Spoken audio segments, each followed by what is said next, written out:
Assalamualaikum warahmatullahi wabarakatuh. Alhamdulillah, Allahumma salli wa sallim wa barik ala Sayyidina Muhammad wa ala alihi wa sahbihi ajma'in, amma ba'd. Hadarat al-habaib al-amajid wal-asatidha al-kurama wal-hudur al-kiram, bidayatan nubarik lakum hulul yawm wiladat Rasulullah sallallahu alaihi wasallam. Nas'alullah tabaraka wa ta'ala an yarzuqana mahabbata Rasulillah wa ma'rifata Rasulillah wa syafa'ata Rasulillah wa musahabata Rasulillah fil jannah, amin ya rabbal alamin. Mengucapkan selamat atas masuknya kita di hari kelahiran baginda Rasulullah. Subhanallah, Nabi lahir Senin, sekarang 12 Rabiul Awal Senin juga, di Mekah Al-Mukarramah. Kalau kita ke sono,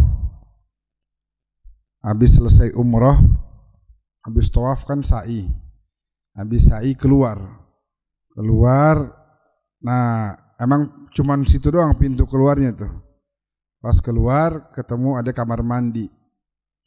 Depan kamar mandi itu dulu rumahnya Rasulullah sama Siti Khadijah. Nah, kelihatan masih ada. Jadi kalau yang lain tuh ubinnya rata, tapi di depan situ, depan kamar mandi, ubinnya naik turun gini. Nah, sebab rumahnya Nabi nggak bisa dihancurin, akhirnya ditimbun. Jadi waktu itu ada yang mau ngancurin, tapi meninggal orangnya. Orangnya meninggal, bawa mobil mau ngancurin, mati. Akhirnya ditimbun. Jadi fisik rumah Nabi dengan Siti Khadijah masih ada fisiknya, cuma ditimbun. Nah kalau antum terus jalan lagi tuh, habis keluar dari sa'i, kamar mandi, depannya ada kayak begini-begini, nah, lurus lagi, balik ke arah hotel, mau pulang ke hotel kita, lurus, nanti sebelah kiri kelihatan ada bangunan kotak warna kuning. Nah, itu sekarang jadi maktabah, jadi perpustakaan. Di situ rumahnya Sayyidina Abdullah dengan Sayyidah Aminah, ayah dan ibunya Nabi. Sekarang jadi perpustakaan. Jadi Nabi lahir itu di situ. Nabi lahirnya di situ. Waktu Nabi lahir luar biasa, banyak kejadian. Tiba-tiba danau Buhaira kering dengan seketika.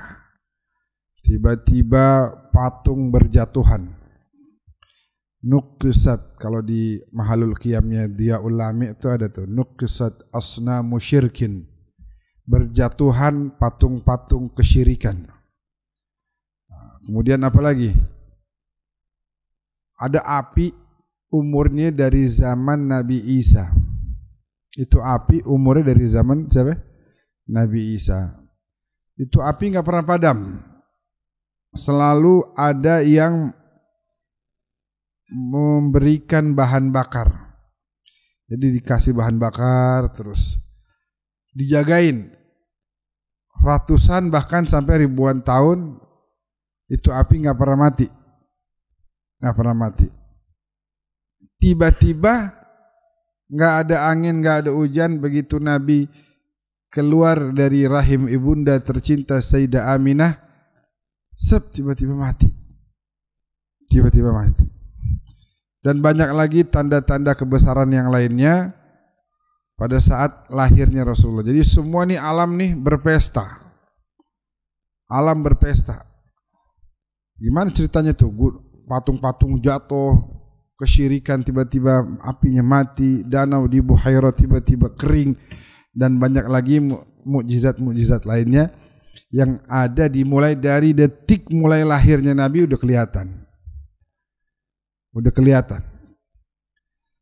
Namun ada seorang penyair, dia curhat sama Nabi. Dia bilang, farhi bi maulidika al-azimi muharrama wa yarawna jahlan anna dhalika bid'ah fatathuru thawratuhum idha ma aqdama in lam nu'azzim sayyidad dunya faman atarawna syakhsan bil makanati a'zama.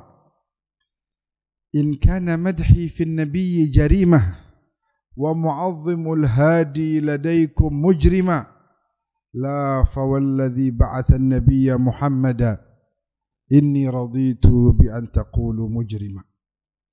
Dia bilang, kebahagiaan saya ketika menyambut kelahiranmu wahai Nabi diharamin sama sebagian orang, dilarang-larang, dibilang wa yarawna jahlan anna dzalika bid'ah.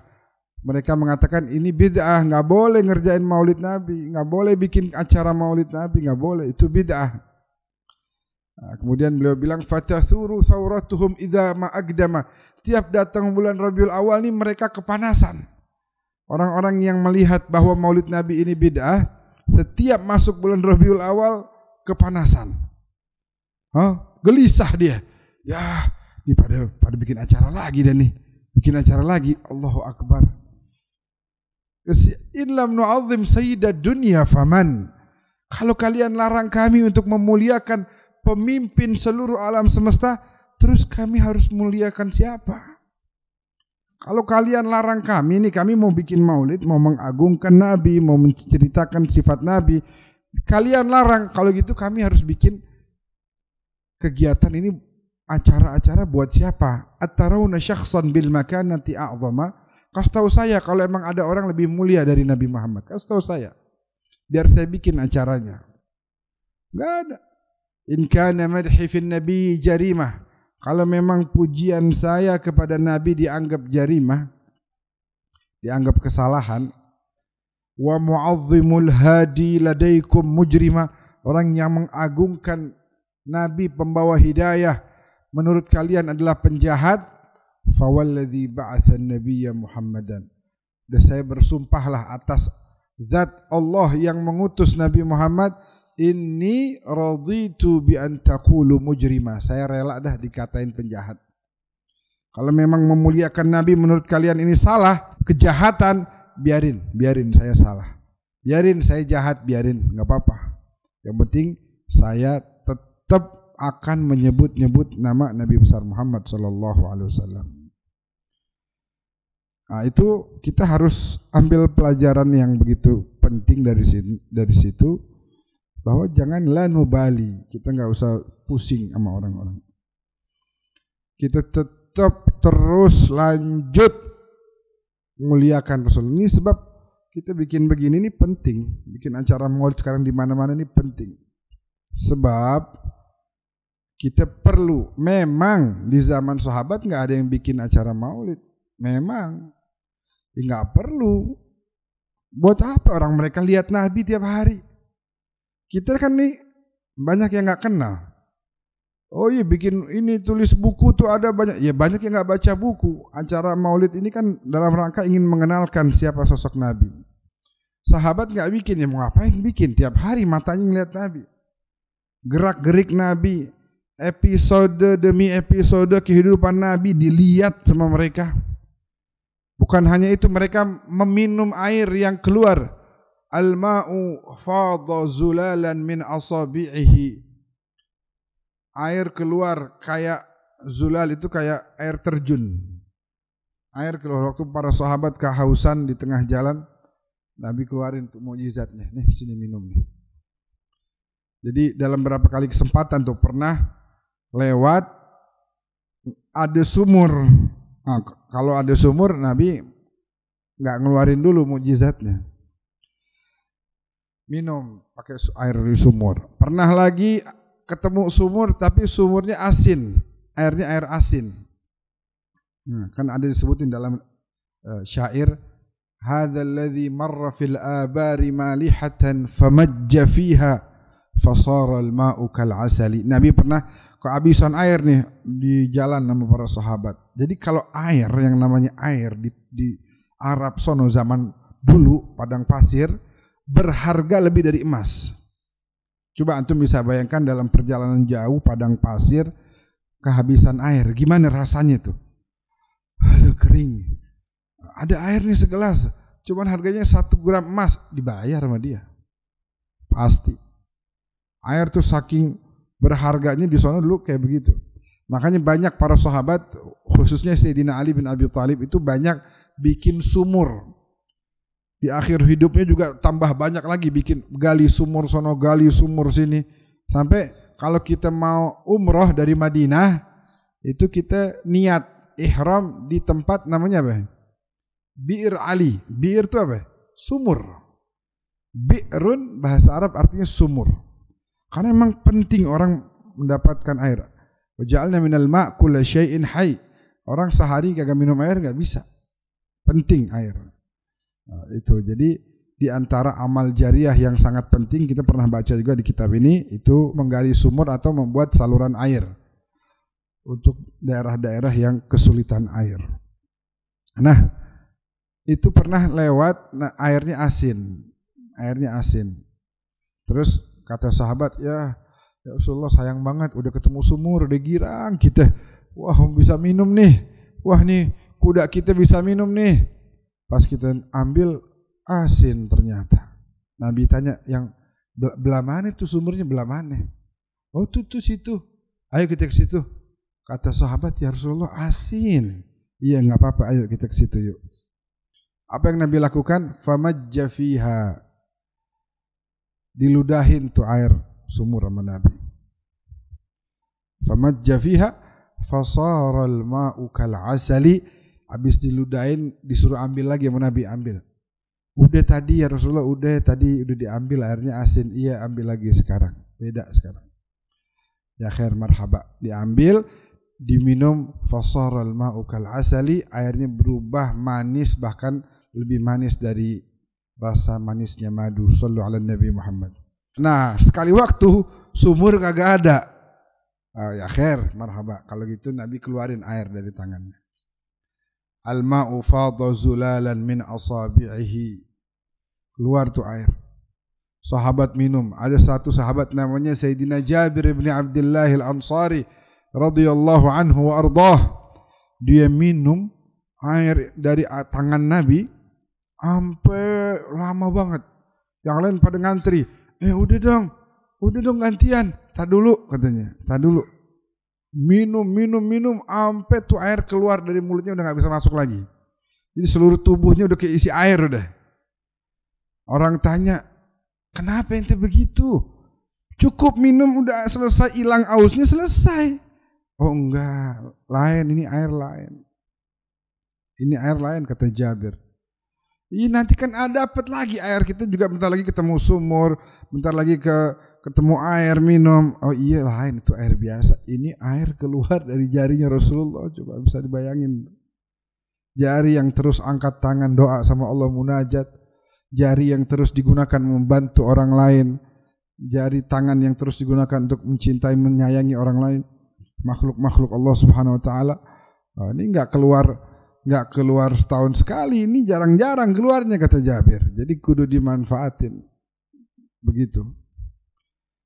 Nah mereka lihat tuh bulan terbelah jadi dua. Mereka lihat. Kita nggak ngelihat. Kita perlu ngadain acara maulid biar kenal. Sahabat ngapain bikin maulid? Yang tiap hari ketemu Nabi pagi siang sore malam. Nah, kita kan baca. Kana sallallahu alaihi wasallam la yaqulu wa la yaf'alu illa ma'rufan lahul khuluqus sahl wal lafzul muhtawi 'ala al ma'na al jazal idza da'ahu al miskin ajabahu ijabatan mu'ajjalah wa huwa al abbu syafiqur rahim bil yatimi wal armalah. Kita harus tahu itu. Kalau mereka ngelihat gimana Nabi, oh jalannya begini. Wuduknya gimana? Oh wuduknya begitu. Mereka nggak perlu lagi belajar fikih, fikih gini. Tiap hari ngelihat fikihnya udah langsung. Kita harus belajar. Beda. Makanya mereka nggak bikin maulid, kita bikin. Salat, gimana salatnya? Sallu kama ra'aitumuni usalli. Nahnu la naraka ya Rasulullah. Nabi bilang salat kayak kalian lihat saya salat. Kita nggak lihat. Nah makanya kita perlu mengadakan sekali lagi kegiatan seperti ini maulid untuk kita kenal. Jadi bukan berarti kalau nggak ada di zaman Nabi, nggak ada di zaman sahabat terus nggak boleh. Nggak begitu ceritanya. Bukan seperti itu kaedahnya.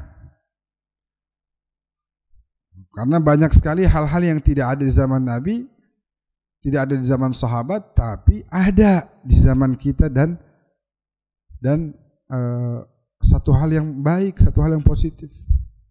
Ini kamera nih, kamera orang pada chat saya, Habib saya lihat dari streaming, dia jauh di mana nggak ada. Cuma karena kemajuan zaman, akhirnya orang yang di rumah pun bisa lihat kita yang ada di sini. Di zaman Nabi nggak ada. Lalu apakah kemudian kamera ini nggak boleh kita pergunakan karena tidak ada di zaman Nabi? Atau misalnya pesawat, kita mau umroh sekarang pakai pesawat. Dulu Nabi nggak pernah, sahabat nggak pernah. Nah, tapi kalau kita ngomong begini, mereka bilang apa? Nah, ini kan perkembangan zaman. Perkembangan zaman ya boleh-boleh aja. Ya gitu Kak. Sebagian kan begitu ya. Oke, kalau memang tidak boleh bicara perkembangan zaman, kita bicara deh. Misalnya ada syariat yang tidak ada di zaman Nabi, tidak ada di zaman para sahabat Nabi, tapi kita lakukan sekarang. Sebagai contoh misalnya, zakat fitrah kita pakai beras. Nabi nggak pernah ngerjain begitu.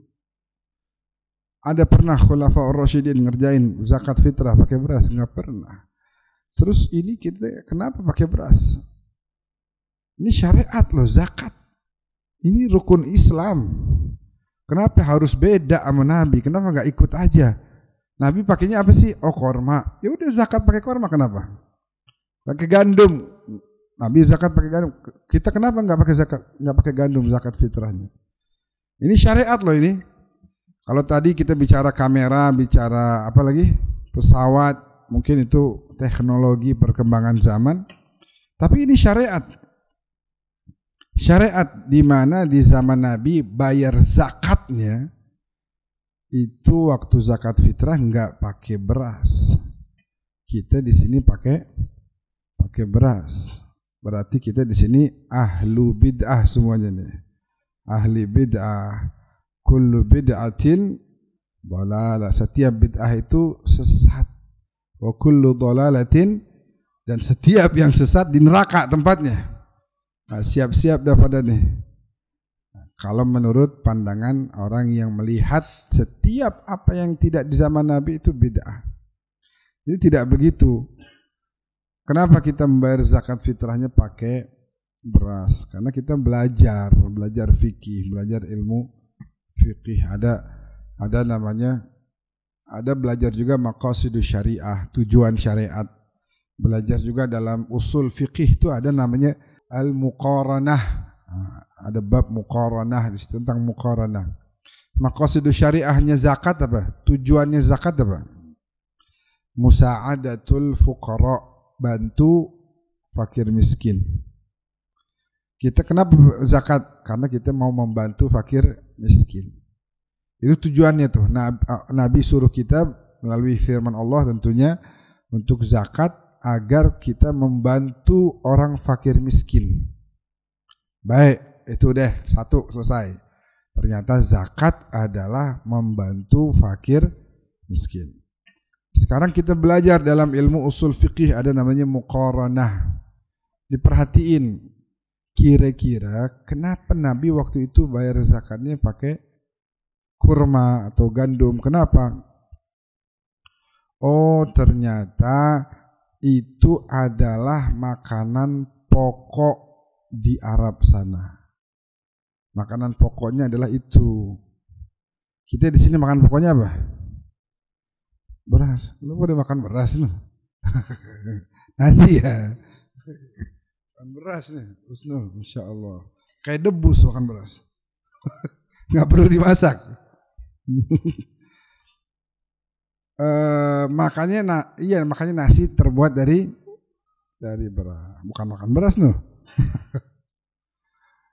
Itu udah ngopi belum? Jadi makannya nasi. Oh gitu. Oh berarti kenapa Nabi ngasih itu karena makanan pokoknya. Oh ya udah. Berarti poinnya adalah di makanan pokok. Itu poinnya. Seandainya hari ini kita ikut Nabi, nggak bisa. Syariat itu dari Nabi, jangan diganti-ganti, jangan dirubah-rubah. Kalau Nabi gandum, ya udah gandum. Misalnya begitu, misalnya nih. Terus kita keluarin zakat fitrah kita gandum di akhir Ramadan. Kira-kira orang fakir miskin yang nerima gandum merasa terbantu apa enggak tuh? Lu ngasih gua apaan nih? Hah? Ini cara ngolahnya bagaimana nih? Kan gitu. Nggak kemakan. Akhirnya tujuan dari zakat musa'adatul fuqara'nya tidak tercapai. Karena orang fuqara'nya tidak jadi terbantu sebab kita beteka. Enggak, pokoknya gandum. Jangan pakai pilih yang lain dah, udah ikut aja, nurut aja. Nah, kalau begitu salah. Akhirnya tidak akan tercapai. Pokoknya bodo amat, gue mau kasih gandum, belum mau makan mau. Ini syariat begini. Nah, itu malah merugikan orang fakir miskin. Jadi kita kudu belajar arti bid'ah itu apa. Apa yang tidak ada di zaman Nabi terus tiba-tiba jadi bid'ah, enggak begitu. Enggak begitu caranya. Tapi kita lihat ada landasan hukumnya apa enggak? Ada landasan hukumnya apa enggak? Orang misalnya matanya tidak bisa melihat. Enggak tahu kalau dulu bagaimana. Kalau sekarang ada kacamata. Terbantu dengan kacamata. Misalnya dengan kalau tanpa kacamata dia susah melihat. Akhirnya dia jadi tidak bisa membaca Al-Qur'an. Ya. Kemudian dia pakai kacamata. Waktu dia pakai, wah enak nih, bisa baca. Nah, membaca Al-Qur'an itu kan sangat dianjurkan dalam agama. Ada satu kaidah, ma la yatimmul wajibu illa bihi fahuwa wajib. Kalau sesuatu yang wajib tidak akan tercapai kecuali dengan hal ini, maka hal ini berarti wajib. Sekarang misalnya tasbih. Banyak orang pegang tasbih kan sekarang nih. Supaya gampang hitungnya 33. Supaya gampang pakai tasbih. Baca tasbih, baca zikir apa? Mandub, sunnah misalnya. Ya, dianjurkan dalam ajaran Islam. Kita berarti menggunakan tasbihnya hukumnya menjadi mandub juga, menjadi sunnah juga. Karena dengan ini kita bisa mengerjakan yang sunnah. Jadi kaedahnya sesuatu yang kalau dengan ini kita bisa mengerjakan yang wajib, berarti ini hukumnya menjadi wajib juga. Kalau tanpa ini yang wajib tadi kita nggak bisa kerjakan, berarti yang wajibnya kan akan tertinggal. Sehingga kita wajib melakukan atau menggunakan wasilah tersebut untuk menjalankan yang wajib. Itu mafhumul bid'ah. Kita dengar sendiri, bahkan setelah zaman Nabi, mereka mengatakan, oh, ini bid'ah, itu bid'ah. Tapi dikasih dalil bahwa selama ada dasarnya dalam agama, dalam syariat, maka tidak masalah. Begitu juga maulid Nabi. Maulid Nabi ada dasarnya dalam agama. Alimu auladakum, Nabi bilang, ajarin anak kalian thalatha khisal, 3 poin utama. Yang pertama apa? Yang pertama, ajarin anak kalian untuk cinta kepada Nabi. Nabi yang ngomong nih, ajarin anak kalian untuk cinta kepada Nabi. Berarti cinta Nabi ini hukumnya wajib. Hukumnya wajib. Nah, kalau seandainya kita nggak bisa cinta sama Nabi kecuali dengan hadir di maulid, berarti hadir di maulid menjadi wajib juga.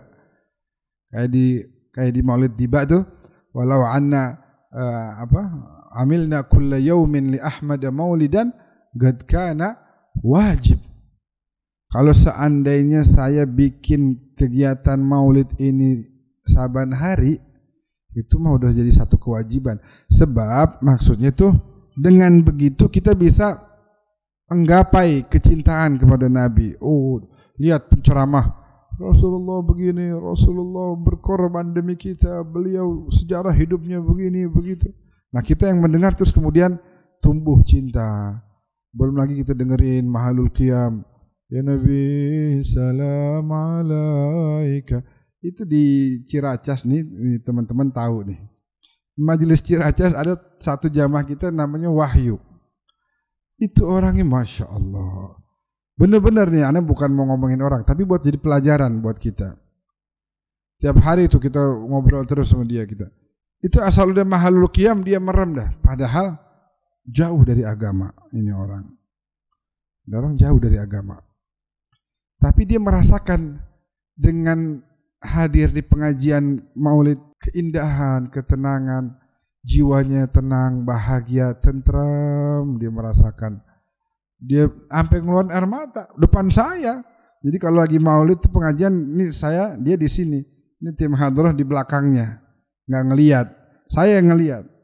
Itu dia begini. Padahal bacanya pun juga nggak bisa. Baca asyraqal kaunu btihaja. Itu dia nggak bisa. Dia asal ikutin aja. Ikutin. Dan dia merasakan kebahagiaan itu. Nah, kalau seandainya kecintaan kepada Nabi ini wajib, sebab Nabi yang suruh, alimu auladakum thalatha khisal mahabbata nabiyikum, mahabbata ahli baiti nabiyikum, wa qira'atal Qur'an. Ini 3 hal ini wajib kita ajarkan kepada anak-anak kita. Kalau seandainya dengan hadir ke maulid kita bisa dapat ini, berarti hadirnya kita di maulid bukan lagi boleh hukumnya, tapi bahkan sampai kepada wajib. Oleh karena itu salah kalau kita dibilang bahwa ini acara-acara bid'ah. Padahal coba lihat dari awal sampai akhir. Satu, cari kesalahannya. Ini ada maulid di mana-mana nih. Ente cari dah. Ente hadir cari yang salah. Yang salah ada gak? Oh ini salah nih. Ini maksiat nih. Coba ada gak? Gak ada. Isinya semuanya zikir, baca Quran, sholawat, silaturahmi, bagi-bagi makan minum. Ya, orang pada ketemu silaturahmi, orang pada dengerin nasihat, ceramah, taujihat wal irsyadat, semuanya indah, semuanya bagus. Fayarawna jahlan anna dzalika bid'ah fatathuru thawratuhum idza ma aqdama. Asal datang bulan Maulid panas. In lam nu'azzim sayyidad dunya faman. Kalau kita enggak boleh memuliakan pimpinan seluruh alam semesta ini, terus kita mau muliakan siapa? Seorang sahabat waktu Nabi datang dia berdiri. Dia berdiri. Yang lain enggak ikut berdiri. Kebetulan waktu itu punya inisiatif sendiri berdiri. Kata Nabi, enggak apa-apa, duduk. Dia bilang, qiyami lil azizi alayya fardun. Berdirinya saya kepada engkau, menghormati kedatanganmu itu wajib buat saya. Wa tarkul wajibi mahu mustaqimu, dan meninggalkan yang wajib itu enggak boleh, enggak benar. Saya tetap akan berdiri menyambutmu wahai Nabi. Hasan bin Thabit sering memuliakan Nabi. Sayyidina Abbas atau Sayyidina Abbas atau anaknya juga Abdullah bin Abbas menulis bait-bait syair untuk Nabi. Nabi terima sebagai bentuk ungkapan cinta mereka kepada Rasulullah. Hasan bin Thabit depan wajah Nabi dia puji Rasulullah. Dia bilang, ya, wa ajmalu minka lam tara qattu aini. Yang lebih indah darimu nih saya enggak pernah lihat. Wa ahsanu minka lam talidin nisa'u. Enggak akan ada perempuan yang bisa melahirkan yang lebih indah darimu. Ada enggak perempuan yang bisa lahirin bayi lebih cakep dari Nabi Muhammad? Nah, ente mau bikin bagaimana juga enggak bakal bisa. Ya, mau diatur deh si ini sama ini mustahil. Biar 0,001%-nya enggak bakal sampai. Khuliqta mubarra'an min kulli aibin. Engkau diciptakan ini tidak ada satu pun kekurangan. Ka'annaka qad khuliqta kama tasha'u. Seakan-akan engkau diciptakan nih, kata orang Betawi, kayak boleh mesen begitu. Kayaknya Nabi Muhammad tuh boleh mesen sama Allah. Ya Allah, saya pengen begini ya, saya pengen begitu ya. Sempurna, enggak ada kekurangannya sama sekali. Atarawna syakhsan fil makanati a'zama? Apa ada orang lebih mulia dari beliau? In kana badhi fin nabiyyi jarimah. Kalau memang pujian saya kepada Nabi ini kejahatan, wa mu'azzimul hadi ladaikum mujrima, dan pengagung si pembawa hidayah ini al-hadi. Jadi bangsanya Nabi Muhammad tuh. Bangsanya Rasulullah tuh, marganya Rasulullah al-hadi. Kata orang-orang yang marganya al-hadi begitu. Nabi Muhammad al-hadi, pembawa hidayah. Allah fawalladzi ba'atha an-nabiyya Muhammad, saya bersumpah demi yang mengutus Nabi Muhammad, inni raditu bi an taqulu mujrima. Biarin deh saya mujrim, saya penjahat, saya salah, bodoh amat, enggak apa-apa. Tetap saya bakal mengadakan maulid. Jadi sekali lagi, para sahabat enggak bikin bukan karena memang enggak boleh, tapi enggak perlu mereka bikin acara maulid. Sebab mereka lihat Nabi pagi, siang, sore, malam. Mereka pandang Nabi, mereka lihat gerak-geriknya, oh begitu akhlaknya, oh seperti itu Nabi dalam bermuamalah, bersosial dengan para umatnya. Oh kalau ketemu sama yang menengah ke bawah Nabi begini, sayang banget. Yang menengah ke atas Nabi hormatin. Luar biasa itu semua mereka melihat episode 1, episode 2. Kalau diceritakan satu-satu nggak akan ada habisnya. Ini kita bikin maulid nih, di mana-mana kan ada maulid, setiap musola, tiap masjid ada maulid. Kata Habib Ali Habsyi di maulidnya yang tadi kita baca, apa kata Habib Ali Habsyi? Habib Ali Habsyi bilang, ya wa in kanatil alsunu la tafi bi usyri mi'syari awsafi dzalikal mawsuf. Usyur itu artinya 1/10. Mi'syar juga 1/10. Jadi semua lisan ini, semua ulama menceritakan Nabi, kata Habib Ali Habsyi, itu semua la tafi bi usyri mi'syari awsafi dzalikal mawsuf. Belum sampai 1%-nya. 1/10 dari 1/10 artinya 1%. Ini ulama segini banyak di Indonesia, di Malaysia, di Arab, di Yaman, di Afrika, di mana-mana dijadiin satu ceramah mereka tuh tentang Nabi, 1%-nya aja belum. Wa ala tafannuni wasifihi biwasfih yafna zaman wa fihi ma lam yusafi. Seberapa hebatnya para ulama menceritakan Nabi, menuliskan, ada sirah-sirah nabawiyah, maulid ini, maulid itu. Kata Habib Ali Habsyi, ntar nih hari kiamat datang, kata Habib Ali Habsyi, yafna zaman, ini waktu udah enggak ada nih. Zaman ini udah habis. Wa fihi ma lam yusafi, masih banyak sifat-sifat Nabi yang belum sempat terungkap. Masih banyak kemuliaan Nabi yang belum disampaikan. Segini banyak, udah 1400 tahun lebih. Berapa juta buku dicetak? Berapa juta ulama berceramah? Belum, katanya belum. Wa fihi ma lam yusafi. Sebab memang tidak ada yang bisa sampai kepada kemuliaan Nabi. Enggak ada.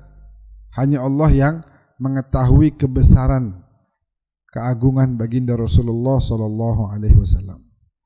Sedikit aja kita baca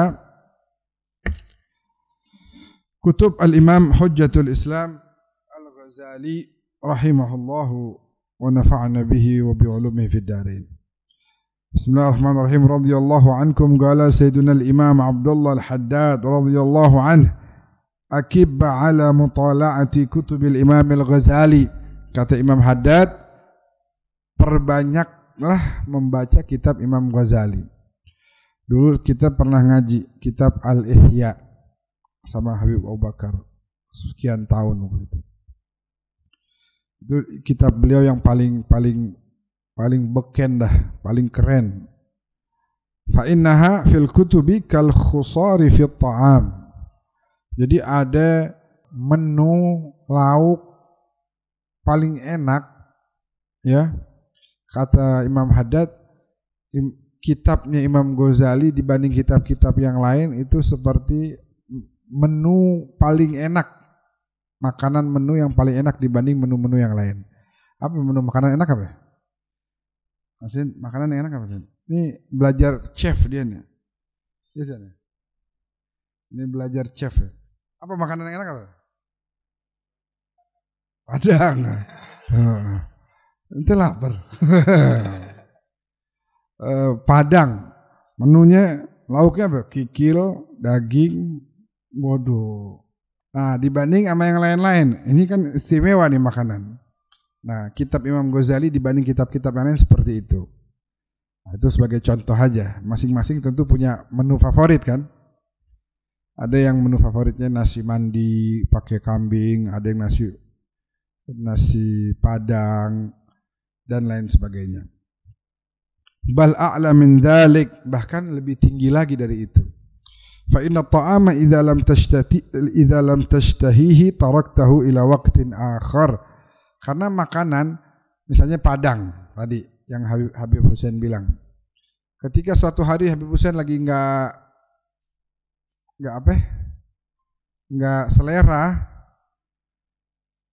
itu bisa jadi ditinggal tuh makanan. Biar kata enak. Enggak ada lagi, enggak pengen. Wa hadhihi, sedangkan kitab Imam Ghazali la yustaghna anha bihal. Adapun kitab Imam Ghazali kita enggak bisa meninggalkannya. Li'annahu jama'a fiha syari'a wat tariqa wal haqiqah wa mawarith as-salaf. Karena kitab Imam Ghazali menggabungkan syariat, tariqah atau tarekat, wal haqiqah atau hakikat, wa mawarithas salaf, dan warisan-warisan salaf. Imam Ghazali dulu nulis kitab Ihya di Damaskus, di masjid namanya Jami' al-Umawi. Kita sering ke sono. Nama ruangannya Az-Zawiyah Al-Ghazaliyah, ruangan Imam Ghazali itu. Nulis kitab di antaranya Ihya di situ. Ada orang-orang soleh, waktu kitab Ihya ini udah jadi, orang-orang soleh melihat syaitan. Syaitan itu ngambil turab, tanah, terus ditaruh di atas kepalanya. Itu tanda putus asa. Kalau di Arab itu tanda putus asa. Meletakkan tanah di atas kepala itu tanda putus asa. Terus kata ulama tersebut, ma baluk, ente kenapa syaitan? Kenapa bisa begitu? Ngapain ente, kenapa? Dia bilang, sunnifa fil Islam kitab. Barusan ada yang nulis kitab. Akhsyan annan nas yattabi'unahu. Saya takut, saya khawatir orang ikut sama kitab itu. Orang nanti pelajarin kitab itu. Kitab apa? Kitab Ihya, Al-Ihya, atau kitab Ihya Ulumuddin, nama kitabnya. Kata Habib Ahmad bin Zain Al-Habsyi, ketika Imam Ghazali udah mengatakan A, maka kalau ada orang bilang B jangan didengerin. Ikut yang ini aja Imam Ghazali. Jadi Imam Ghazali ini imam ahli fiqih dan imam juga dalam tasawuf. Ini jarang. Biasanya orang yang ahli fiqih rada tegas, rada tajam. Nah, pernah kita bahas di kitab mana tuh? Ini di kitab ini nih. Ada cerita yang ahli fikih melihat orang pada melakukan dosa, pada pakai narkoba, ahli fikih itu langsung isma'az. Ini dasar tukang maksiat. Kamu nanti dihukum sama Allah. Nah, itu ahli fikih biasanya tegas begitu. Ahli tasawuf melihatnya beda. Waktu melihat orang ahli maksiat, justru mereka hatinya pengen supaya mereka terbebas dari kemaksiatan tersebut. Sampai yang ahli tasawuf itu bilang sama yang ahli fikih tadi, ayyul Islam alladhi anta fihi. Islam model apa sih yang ente jalanin? Wala yatibu lakal julus ma'a ikhwanikal mudhnibin. Sampai-sampai ente nggak mau duduk sama para pendosa itu. Kenapa ente malah ngatain mereka? Malah hina mereka. Duduk, nasihatin. Kan ente punya ilmu, kasih tahu. Bukan main asal ngejudge aja. Nah, itu ahli tasawuf biasanya begitu. Memandang dengan batinur rahmah. Kalau ahli syariat pandangnya pakai hukum. Ini hukumnya begini, ini hukumnya begini. Nah, Imam Ghazali adalah imam fi syariah wa fi tasawuf wa fi sufiyah. menyatukan antara keduanya. Qala Sayyidina al-Qutb Syekh Abdullah bin Abi Bakar al-Aidrus radhiyallahu anhu, ajma'al ulama, kayak kemarin yang 2 minggu lalu Habib Hashim bilang di sini, Habib Abdullah al-Idrus ini yang mempopulerkan kitab Ihya. Ya. Ajma'al ulama al-arifuna billah ta'ala ala annahu la syai'an fa'lil qalb wa aqrab ila ridha rabb subhanahu min mutaba'atil Ghazali wa muhabbat kutubih wa kutubul Ghazali lubabul kitab wa sunnah wa lubabul ma'qul wal manqul. Beliau bilang bahwa kitab yang paling mujarrab untuk membuat orang dekat sama Allah adalah kitab Imam Ghazali. Habib Abdullah bin Muhsin Al-Attas, keramat Empang, mengatakan, ini ada Imam Ghazali nih. Nah, ini ulama-ulama nih, wali-wali yang lain. Perbandingannya seperti Nabi Muhammad dibanding nabi-nabi yang lain. Itu saking tingginya. Al-Imam Abi Hamid namanya Muhammad, nama abahnya Muhammad, nama kakeknya Muhammad. Muhammad bin Muhammad itu namanya itu. Al-Ghazali rahimahullah. Habib Abdurrahman Segaf bilang, siapa orang yang enggak membaca kitab Muhadzab, maka dia tidak memahami mazhab dengan baik. Ada kitab namanya Muhadzab. Ada kitab namanya Tanbih. Siapa yang enggak baca, maka dia tidak nabi, belum menjadi orang pintar. Wa man lam yutali al-Ihya, dan siapa yang tidak membaca kitab Ihya, fama fihi haya, dia enggak punya malu. Jadi al-Ihya, artinya Ihya itu menghidupkan. Ihya Ulumuddin, menghidupkan ilmu-ilmu agama. Katanya di antaranya beliau ngelihat orang di zaman itu sebagian ilmu agama hanya ada di lisan, tidak menghidupkan hati dan jiwanya. Makanya beliau bikin tuh kitab Ihya Ulumuddin. Kayak kita sekarang, kurang lebih kayak kita sekarang nih, kurang lebih ya, kayak kita sekarang melihat saudara-saudara kita di Palestina misalnya tertindas. Nah, kita sekedar ngomong aja, kesian tapi kita bantunya cuma sedikit doang, sekedarnya, doanya juga sedikit doang. Nah, nggak hidup, berarti ilmu tersebut tidak menghidupkan jiwa kita. Nah, kitab ini menghidupkan jiwa. Nah, jadi tidak hanya agama itu hanya di lisan-lisan mereka. Kata Sayyidina Imam Al-Husain, cucu Rasulullah, orang itu bisa kelihatan ketika turun bala. Oh, banyak orang ahli agama. Tak dulu, katanya, tak dulu. Kalau dia turun bala, ketahuan bahwa ternyata orang yang beragama cuma sedikit. Nah, nih sekarang lagi turun bala nih buat Palestina. Mana Dayanun, mana beragama tuh yang mana? Coba saya mau lihat. Nih. Ini mah kagak. Qallad Dayanun, sedikit. Wa idza ma muhisu bil bala qallad Dayanun. Nah, jadi kita harus menghidupkan, membaca kitab ya. Beliau juga bilang siapa orang enggak punya wirid, itu fahuwa girt, apa artinya girt? Monyet ya, a'azzakumullah syarafal majlis. Jadi kalau orang nggak punya wirid seperti itu, maka kita harus punya wirid. Apa ya? Oh, saya baca Ratibul Atas, oh cakep. Saya baca ini kalau pagi itu saya baca Wirdul Latif, oh bagus. Wirid Sakran baca juga seminggu sekali, wah cakep. Baca zikir kalau habis sholat, Subhanallah 33, Alhamdulillah 33, Allah Akbar 34. Itu juga indah, luar biasa. Itu mungkin sebagian boleh jadi belum tahu bahwa baca Subhanallah 33, Alhamdulillah 33, Allah Akbar 34 itu Nabi yang ngajarin kepada Sayyidatuna Fatimah Az-Zahra.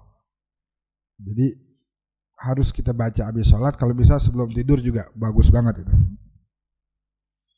Wa qala al-Habib al-Imam Ahmad bin Hasan al-Attas radhiyallahu anhu, kata Habib Ahmad bin Hasan dulu Al-Ba'alawi, sebelum ditulis kitab Ihya ini, mereka sempat punya rencana, yuk nulis kitab yuk. Waliman ba'dahum, buat kita dan buat generasi setelah kita, yuk kitab buat pegangan mereka, biar nanti keturunan kita bisa terjaga, bisa ngikutin terus ilmu-ilmu dan amal-amalnya salaf. Pada saat mereka masih dalam beberapa waktu berdiskusi gimana modelnya, seperti apa, nanti siapa yang lajnahnya, penulisnya siapa aja.